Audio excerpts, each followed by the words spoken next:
What's up, Rockstars? How's it going? Today I'm going to be talking about August when it comes to board games and Kickstarter. So we're going to be talking about the Kickstarters that are still going on, what you can still back, what's coming up. There's more than you might think, plus some big news, updates, and announcements at the end. So stay tuned for that. And because it's such a big thing, because there's so much going on, let's go ahead and roll that logo now and get started.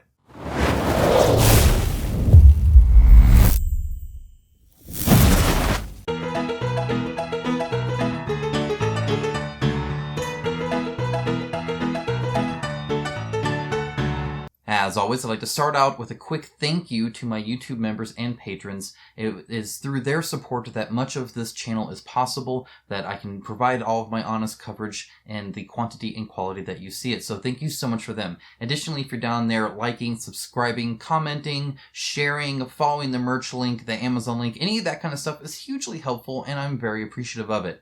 And even if none of that applies to you, thank you for being here, and I hope you find the video enjoyable and informative. All right, now with that, let's get into the nitty-gritty. All right, now again, I'm going to start out by the largest Kickstarter and then going down to the smallest Kickstarter in terms of funding amount. It's just a way to organize it that's kind of impartial to really anything. So starting out with Dead Reckoning, and this is one that's launched off huge. It's at over 800,000, and in fact, it's gone up about 25,000-ish. Just today. So it's been going crazy. Almost 8,000 backers. Well, okay, 7,400. So maybe not quite 8,000. And there's still 17 hours to go. So who knows where that's going to keep going. There is a newsworthy update where I'm going to talk about a little bit of mishandling of the campaign, just when it comes to, I guess, how you're viewing using Kickstarter and maybe how you're viewing your backers or something like that. Anyway, we'll talk about that in a little bit. For now, this is big, and again, there's going to be a ton of links in the description below. Seriously, pop open that description box. You're going to see links to just about everything I'm looking at here. So, by all means, just wait till the end of the video, and then you can follow whatever links you want, or do it and open a new tab, or whatever it is you do you. We're moving on. Ascension Tactics is a deck building miniatures game. Now, a lot of these have been on this. They've had some longer campaigns. For a while, they were getting a lot shorter campaigns that were like 7, 14 days, something like that. These have all been a lot longer. This still has 6 days to go. It broke 3,000 backers and almost 400,000 in funding. So obviously they've been doing good. And as a quick update, normally I wait for these updates later, but I want to do this right now. If I scroll down here, you can buy a sword. So that is the craziest add-on I think I've ever seen on Kickstarter for board games. That is pretty impressive. It's $200, I believe, that you can back this for, and it's supposedly, it says Ascension Tactics sort of there, modeled after this, but it looks nothing like this. This is curved where this is not. This has, I forget the style there. I think it's a Japanese style. I want to see something like that where it has the little V on the top with the ridge. The handle obviously is way different. They're not the same sword at all. They said they're going to be adjusting this to make it look more like this sword. That'd be cool. I think it's cool either way. Yeah, you can get a sword with your board game. Why not? Unsharpened, but it's still metal and still thin, so it could still hurt. So, don't hurt anybody, including yourself. Next up, we have Northgard Uncharted Lands. This, again, has actually done quite well for themselves. There's still 32 days to go. There's still more than a month on this campaign. I don't know what the longest Kickstarter is you can do. Like, I don't know what the maximum is.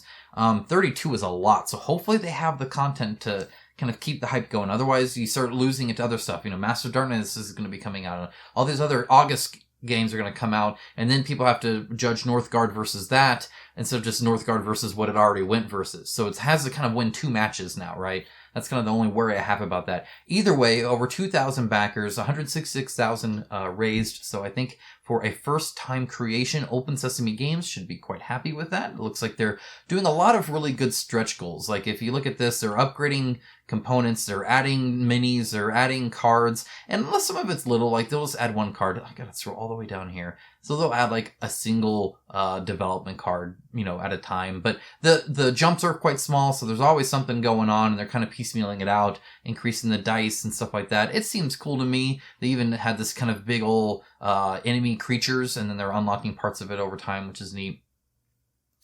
Moving on from that, we have Core Clash. Now, this still has 24 days to go. It's at 71,000, so it definitely funded successfully. They're doing some stuff here. So you may have seen me post, first of all, I said, oh, I'm totally going to back this because it looks amazing. And I think it looks amazing. I read the rule book and was kind of disappointed with how light of a game it is. It's a very bare bones skirmish. There's really just deathmatch. The map isn't super big. There's not a whole lot of units you can do to army build. And the combat is pretty much one mechanic glorified. So it's pretty much just dice placement. And then that dice placement can do different things. But it's very, very much not the tactical in-depth skirmish mode that I was hoping for, that I really appreciate. They are adding a co-op mode. In fact, they've reached out to me and asked me my opinion. I have not read that email yet. I will soon, tomorrow. Sure. I will. I'll get back to them on that. There's plenty of time. So hopefully we can improve this. I think that'd be good. They're already showcasing some of the buildings. These look really cool, so I'm all down for that. That looks awesome. Now, obviously, this is multiple angles of the same kind of the same miniatures. These are two different miniatures, all right? It's just different angles of them, but they look great. I think they look cool, and they unlocked another one, so there's at least one more unit. So we're getting there. It's a little expensive. We'll see how it is. It's 24 days to go. There's a lot we could still cover here. I'll keep an eye on it, but for now, I'm not involved with it. Turris is up next, and look at that. They funded. Second time's a charm. In fact, they've pretty much almost doubled their original asking. They are now at 43,000 with a modest 465 backers and still 13 days to go, which is great for them. So that will be a thing now. Next up, we have Dragon Bond Battles of Valyria 3D STL. Now, this is going to be an RPG war game kind of thing, but they also do collectibles. It's going to actually have a game, and they're building up to that by the sounds of it, from what I can tell, which is cool. But they have some great miniatures. One of my patrons actually has some of these dragons. Look at that guy. And they look pretty darn sick. Okay, so I wanted to point out this image here real quick. This is a whole bunch of people with some like halberds or whatever kind of weapon that is. And I was recently asked by somebody, another creator, what I expected from miniature sculpts that just have 2 arms and 2 legs. No, they're just people. And it kind of was like, well, how many poses could you have? I give the example of kicking and just, a high kick and a jump kick and more of an ankle kick, or, different parts of the knees, or like a door burst in kick. Like, there's a ton of different things you can do just with a kick, and that's only part of the piece of the puzzle there. This is a great example. These are all people with pretty much the same exact weapon, but you can see the kind of crazy, like one-handed holding it there with the knee up, or behind you, or over your shoulder, or really down low, or really up high and in front of you. And in fact, there's more than you could do even of this. So this is kind of what I like to see, is great sculpt design that really kind of gives motion and character and uniqueness to each one.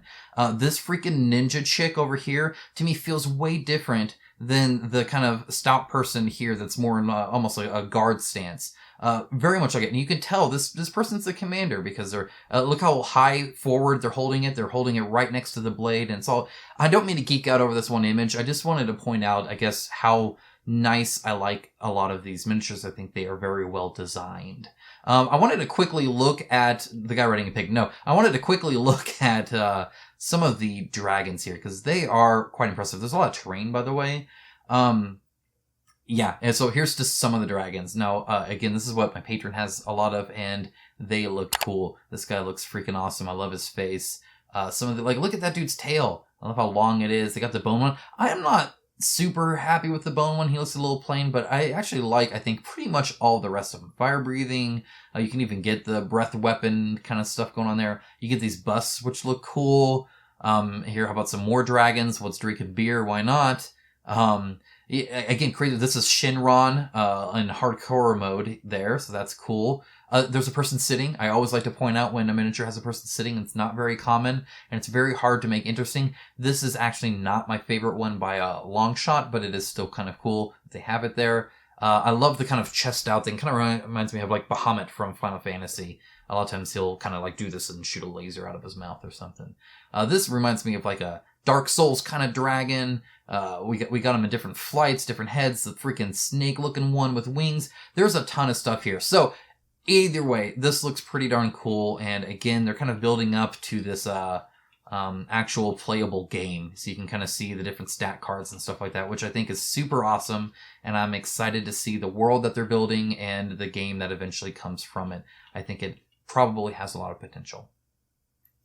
Next up is Kleos at 19,000. They did fund. I called it. I said I think they probably would. It looks like they will. The creator here actually contacted me and again thanked me for my feedback and said that they're going to work on kind of showcasing the miniatures and making a few adjustments and stuff like that just to put a better light on it. And it's not so much that you need miniatures, though this is Kickstarter. It's just that if you're going to show miniatures, I think it needs to show kind of professionally. And I thought the lighting here, especially the different lighting for different ones, looked a little lackluster. So hopefully they're able to get that there just so you can really kind of see it. Because everything else looks fairly professional to me. Like, none of it looks bad. I like that they have the tabletop playable and all that kind of stuff is awesome. So that's cool that they funded, and hopefully they can just keep going from there. Okay, now I wanted to talk quickly about what you can late pledge. So here is a list of things you can late pledge. Again, links down in the description below.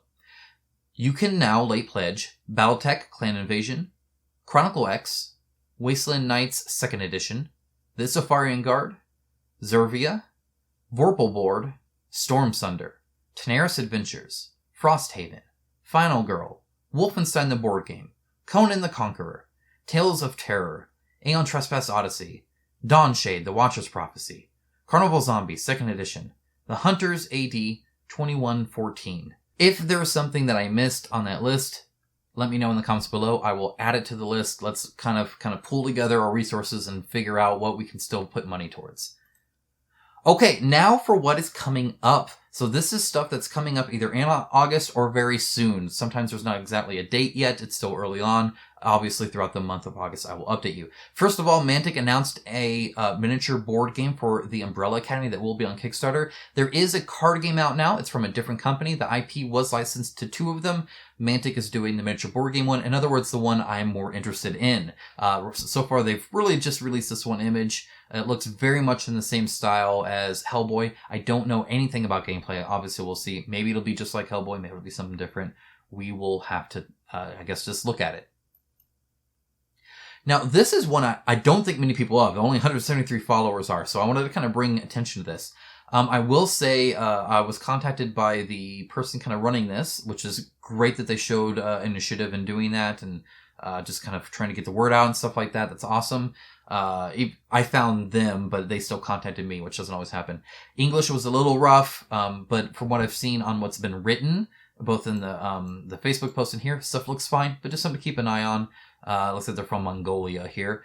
Either way, this is Fallen Knight, and if you can't tell, it has a little bit, let me zoom in here, a little bit of a Kingdom Death vibe kind of feel, if you get what I'm saying, especially with that box art there. So how much Kingdom Death is it? Well, here's one of the miniatures. So as you can see, it's very interesting, mildly disturbing, different styles. Notice there's like these paws and then like these like stump legs here, lots of teeth, lots of faces. I don't know what's going on there, but that's crazy. Lots of horns. Sure, why not? This dude's head or his head or maybe the head on the head, or there's something going on there. Here's another enemy that they're going to have here. Again, not a miniature yet, just the art.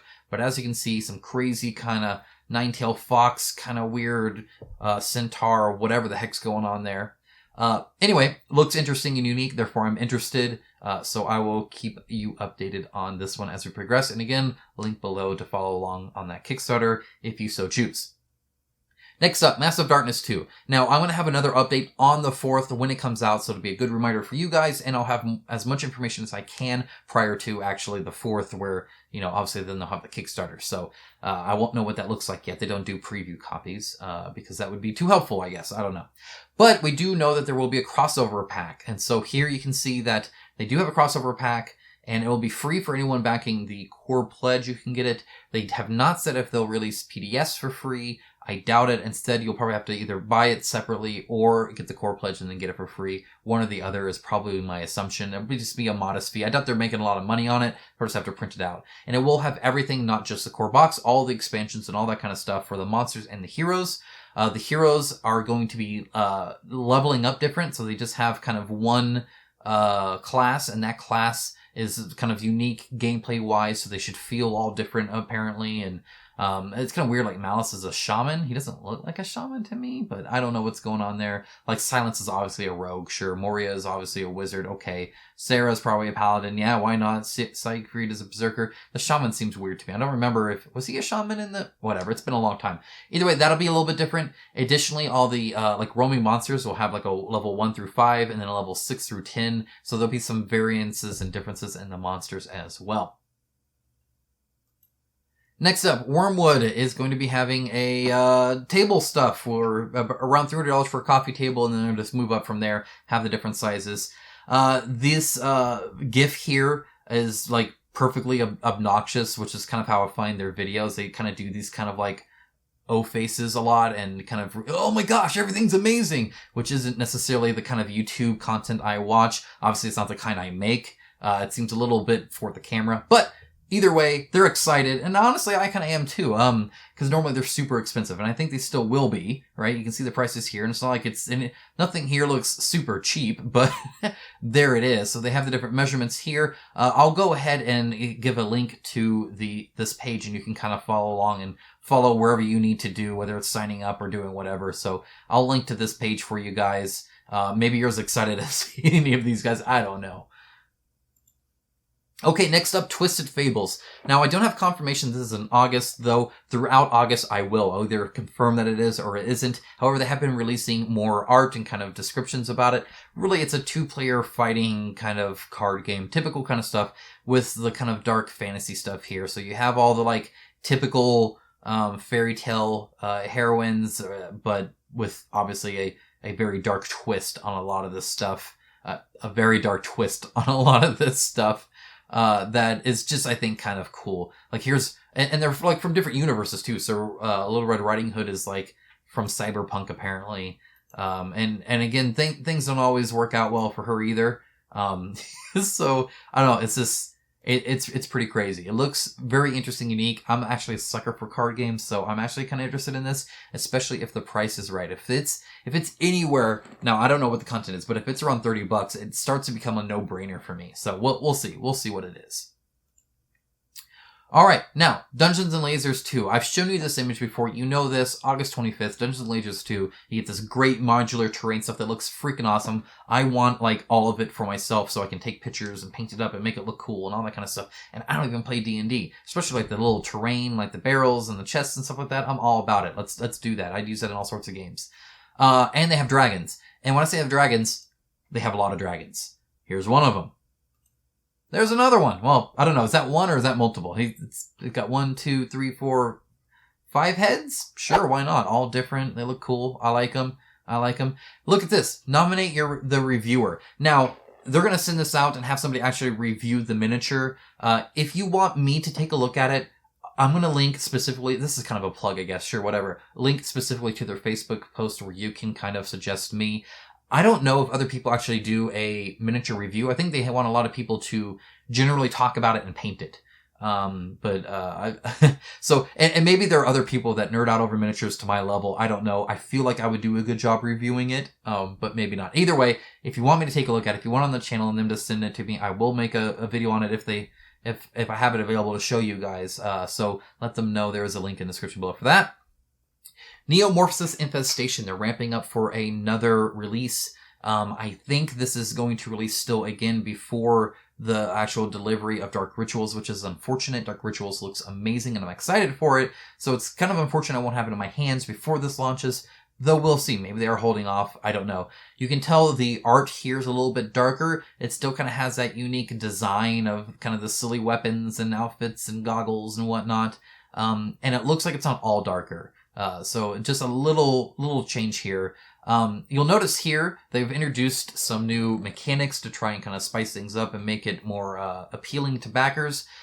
Here to like get unique advantages over some species. You have to like each person gets one of these and you have to combine the symbols or the colors or something like that. It's very loosely explained here. I'm sure we'll get more, but there's something like that.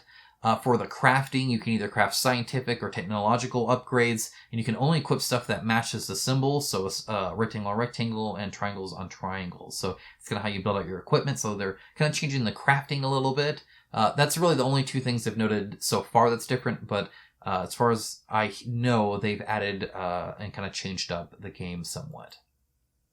Sankokushin.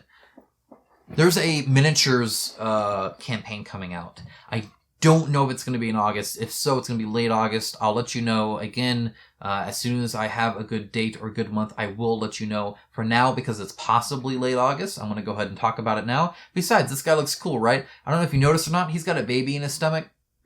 It happens. If Norman Reedus can have a baby in his stomach, then so can this guy. Sure, why not? But this is just art, right? You want to see the miniature. Well, here's the miniature. Look at that. This will be part of the campaign for like the nice big miniatures. I think they have it at like 100 millimeter right now, though it could change up or down. Just kind of depends on, tooling and whatnot and minor changes like that. Yeah, looks freaking sweet as far as I'm concerned. I think it looks great. I love the kind of mist going through there. And you can see the baby. It's crazy. Again, the design level of these miniatures are just insane. I love the different textures. So you got like the technological, you got the claws, you got the hair, you got the like clothed ribbon ties and the smoke, and there's a lot going on here that I like. Okay, here is another update. So Modifius is severing ties with Adam Cobell. If you didn't hear, he was running a D&D campaign like live, like he was streaming it, and had some like really kind of odd sexual content that made all of the people playing the game uncomfortable, and he didn't handle the reaction too well at first, and then I think now he's apologized or whatever. And regardless, I'm not going to get into it because I didn't care too much about what he did. I just wanted to let you know that they are like changing some of the stuff that they were doing, which is kind of interesting. I don't know exactly how far-reaching this was. It looks like it's not too far-reaching, but that is certainly noteworthy that did happen. I don't know if he's attached to anything else besides just some Modifius' work. If you know something that's affected, go and let us know in the comments below so that we can kind of keep an eye on things. Next up, Deep Madness second printing. They came out with a book! Look at that! You have until August 15th to update your address for the physical copy. That being said, anybody who backed got the digital version of it. So you got the like ebook and PDF and stuff like that. Additionally, everybody's going to get 2 copies of the audiobook. One is a typical reading and one is more of a dramatization or reenactment with sound effects and different actors and all that kind of stuff. So it sounds like they're really going into it. And it's a pretty decent book. It definitely got its thickness. So Byron's been very, very busy, but I'm sure he's very proud of this. I'm excited to read it myself. So, yeah, that's finally there. Again, you should check your email to get that ebook if you don't have it already. Next up, here's an update on Sheol. This is actually great that they showed this because I get to talk about kind of the changes. Remember they said that they were going to change stuff. Now, for just in general, blanket statement, I wish everybody made renders with production in mind. In other words, a lot of people make renders and they make the renders look good. And then you buy it based off the renders, and then they do all these changes and tooling and stuff to make it actually be manufacturable. Now, a lot of it's because the sculptors don't understand the manufacturing process. And sometimes you get a good mix, like Osworn, the Toby who's sculpting it is also the engineer and understands, how these are actually made. And so they're kind of sculpted with that in mind. But that doesn't always happen either because of lack of skill or knowledge or because they just don't care. I don't know which one it was on this one. I'm assuming they may have just not known on the tooling, but I'm going to point out some differences. So you see right here, this gap on the top left kind of one here, and you see how it's filled in here. So they had to fill that in, right? Because obviously you can't just quite have all those gaps there per se. I imagine these different colors for the most part are different molds, though I imagine there's even more than that. So that changed. You can see it kind of not as layered on top of there. These spindly, skinny parts here are gone on the top, on both the tops. Also on the left-hand side, all these tubes pretty much got wrapped flat there. The rocks have been brought up. You can see that all the rocks are up more. And just in general, it looks like there's just less overhang. So like this big one here was brought in, right? It was kind of scrunched in there. And there's not quite as much here, if you notice. going up to the front. All the ones in the front are now pretty much gone. This is probably, I think, more of a design choice, so you get to see the separation here, perhaps, and then the weird baby thing in there, but perhaps not. Either way, that's just some of the changes that I noted, and I think it's cool that they're showing that. But it's also something to keep in mind when you see stuff like this, right? You gotta always be like, I don't think that's gonna actually be in the production miniature, because it most likely won't. See, so all these tubes here went into pretty much one tube. So, something to point out. Okay, I told you we'd get back to Dead Reckoning, and here we are. This is what was sent to the Legendary Captains. When it first launched, this was kind of what you backed to get all the stuff.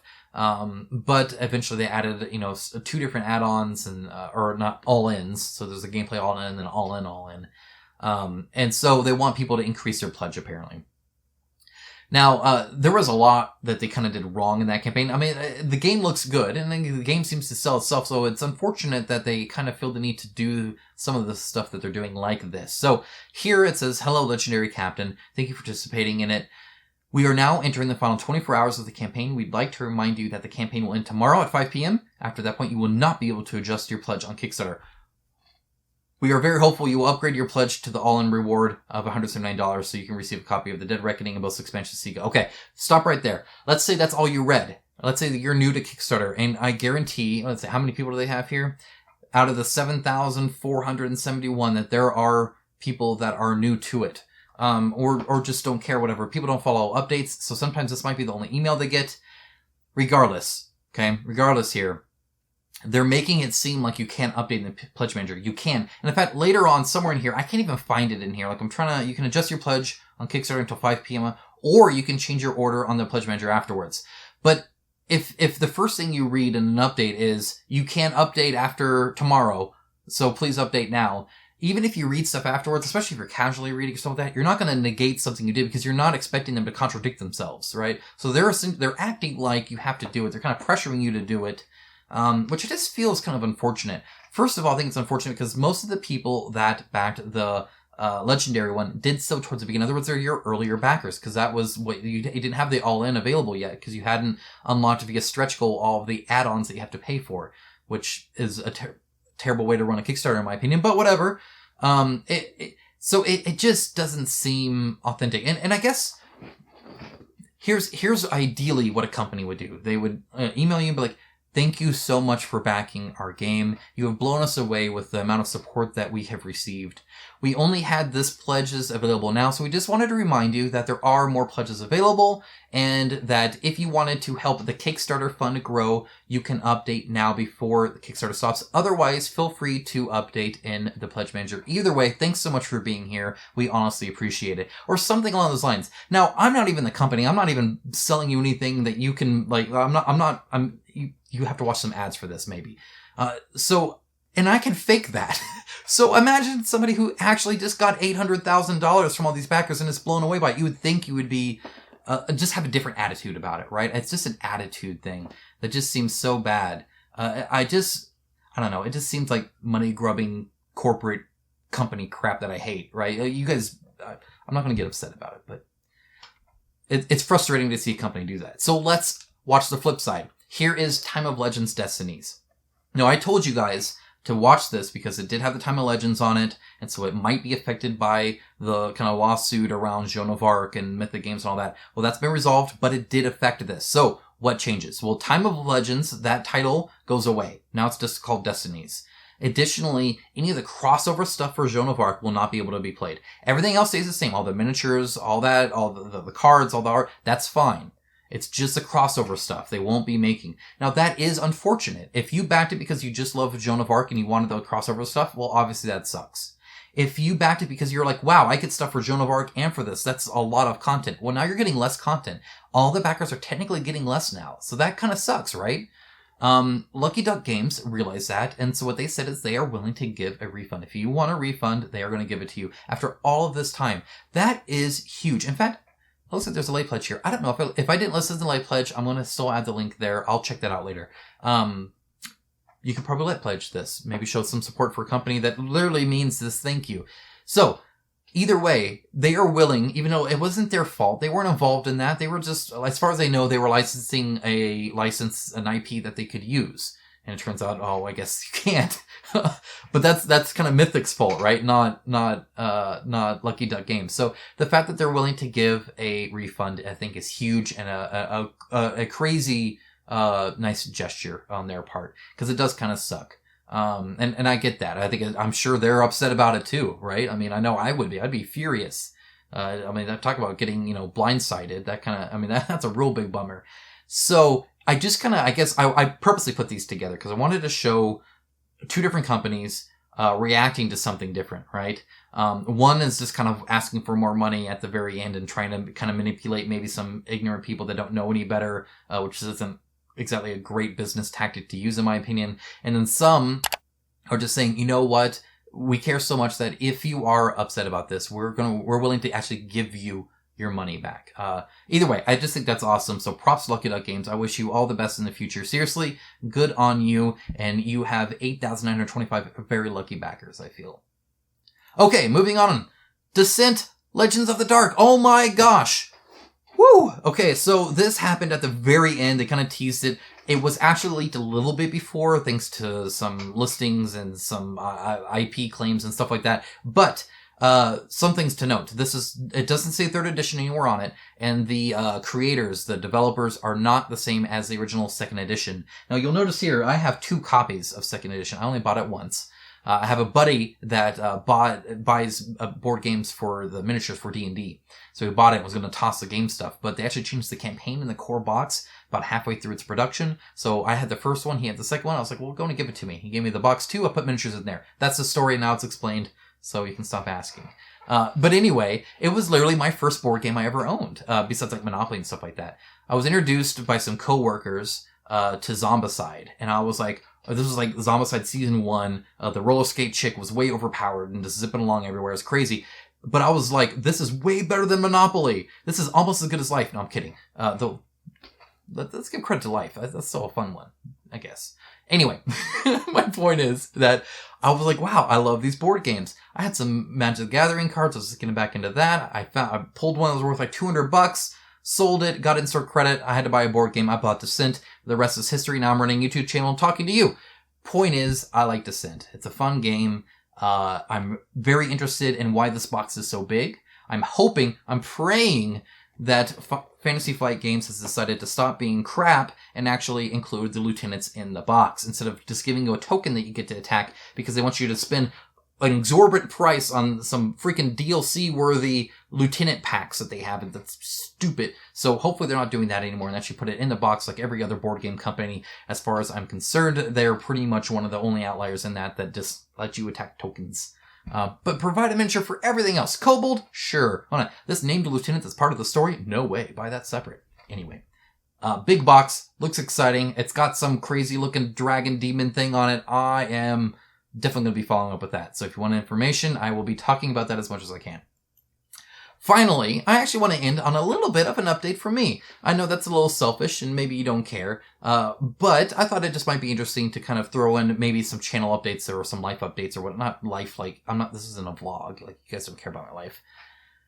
I have a picture of Keep Calm and Paint, one of my merch shirts. The reason I have this up is because I don't have another one to show you, but I will be making a Make Games Not Campaigns kind of slogan merch, and I'm going to be wearing that loud and proud. And if you want to follow along, you definitely can. In fact, I'll probably be giving one away soon. So if you want part of that giveaway, if you want to be able to get maybe some free swag from me, you subscribe, go ahead and do that, and I'll talk about the details in a future video. Needless to say, I kind of want to talk a little bit about that slogan. I don't know when I first said it. I just ramble. You guys know, I just talk. But sometimes I say some things that might make sense. But I remember specifically, and I'm not going to name names per se, but I remember the incident that caused this. There was a game developer that wasn't wanting to... I was requesting something that they include in their game. You can kind of guess something I might look for in every single game. And they kind of pitched a fit about it a little bit, acting like it was a big deal. And it just seemed like they were begrudging, like, I guess we'll go... It's so hard to make a board game, though. By the way, back our next campaign. We announced it. If you want to back our next campaign, it's all ready, and we've done all this work on it. And it clicked in my head that the focus of the company is wrong, that the focus of so many of these companies are wrong, that because there's a direct line from the campaign to dollar bills, that they don't go further on that. In other words, they are focused on making campaigns as a company, and then almost begrudgingly make games just as an excuse to make more campaigns. And that's where you get the kind of lackluster ones that don't have a lot of polish, that aren't well balanced, that are just kind of a mess, all that kind of stuff. It's because that's not where the focus is. The focus is on the campaigns. So you don't want to be a company that makes campaigns, and those campaigns just happen to have board games attached to it. You want to be a company that makes games and just happens to have campaigns to make those games happen. It's a focus thing. It's a mindset thing, and it's incredibly important. And so make games, not campaigns, is something I very much believe in, and I hope to kind of continue talking about that in the future. I definitely will be reminding everybody constantly about it every time I wear a shirt or a hat or something like that. I'm going to be making quite a few of them, and I'll order some for myself as well. Just because I think that's so important. Additionally, I want to talk a little bit about what I'm doing. You know, why not? So I'm going to link to these. I haven't tried it yet, so I will let you know, but I'll link to it. This is the Mini Warpaint Clancy Sable brush. It's from Russia. It was like 2.5 euros with a flat shipping fee of 5 euros, no matter how many brushes I added to it. I'm sure eventually it will go up, but either way, especially if you buy quite a few, that's pretty darn cheap. So that's kind of exciting. It took a while to get here because it's from Russia and COVID happened. Since then, that's been resolved, so now they're actually showing up. Either way, I was excited about the price. If I can get them some throwaway brushes that are Clancy Sable, that sounds awesome. Yeah, why not? Better than spending $25 on a Citadel one. Screw that. Additionally, I need your help picking another miniature to paint, so I'm going to show you some options here. Literally, I can't decide, and I'll explain why. So, I'm going to adjust the focus here a little bit. Okay, so I've been painting Conan. You can see here's Shavadas there. So I've been painting him. Right? And actually, I've been batch painting, and this is the problem. So I've been painting these guys.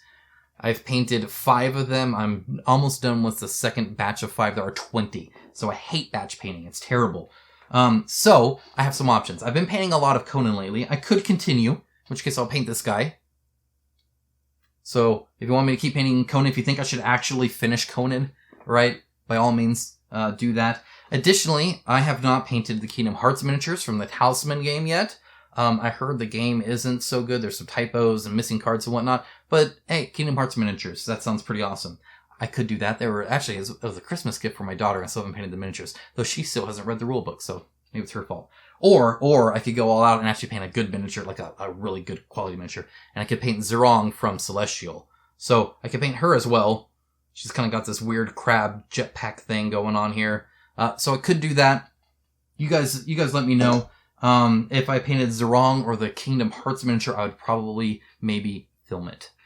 So I guess keep that in mind. Conan, I'm just painting for fun. Just let me adjust back, just so that I can, just so I can enjoy painting every now and then. It's a lot to edit these videos, a lot. Sorry I haven't had one in a while. I actually have the next miniature painting filmed. I just haven't edited it yet. I've been having such long, my patrons have seen. I get done working at about 11 p.m. Lately. I've had a lot of work, and so just getting these videos out has been breakneck. Recording at right now it's 1:23 in the morning, so I do these really late. I mean, seriously, I kind of am at my limit when it comes to these videos, but as soon as I can edit that video, I will. I'll release that.